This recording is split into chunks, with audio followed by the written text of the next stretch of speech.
All right, Johnny, what's your hot take? My hot take is that kids don't have an app to be kids no more. There's no games for kids nowadays. Like all they have is like TikTok, which is like not the best influence. There's no place for kids to be kids.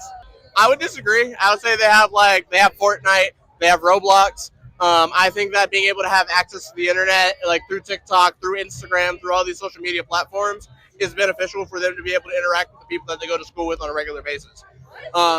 Like for me, like when I was growing up, like some of the friends that I have to this day are people that I met playing fucking video games with 10 years ago. So I think that this is still a thing that you're able to be able to do. Yes.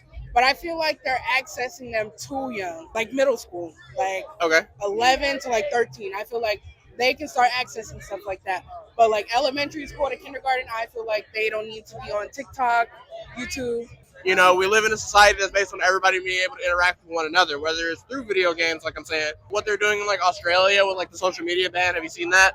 I think that that's a negative impact overall, and it's more of a negative impact, and it's severely of an overcorrection more than it is a solution. Like a lot of kids like aren't going outside, they aren't meeting their friends anymore. But like we're acting like kids don't still go to school and they interact with people like on a consistent Yeah, basis. I agree. Agree on some parts. Like I feel like kids, they can be on social media. They just need to be monitored.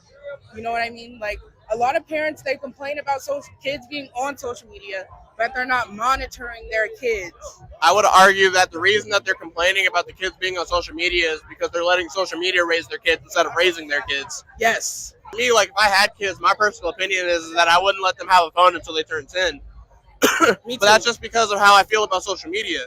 Because I think that social media is like in it of itself is a positive, but in reality, I think that there's a lot of negatives that come with it, especially when you're interacting with from a young age. Because part of the thing that so many people, especially that younger people deal with, is they deal with comparison, right? And when you're dealing with comparison on like now you're seeing people that are fucking making millions and millions of dollars selling you this fucking bullshit course, and that's how they make their money when they're telling you they make this money some other kind of way that's not the truth, right? Yeah. And I think that it's like we have this kind of connection, I think, through people that we don't have access to.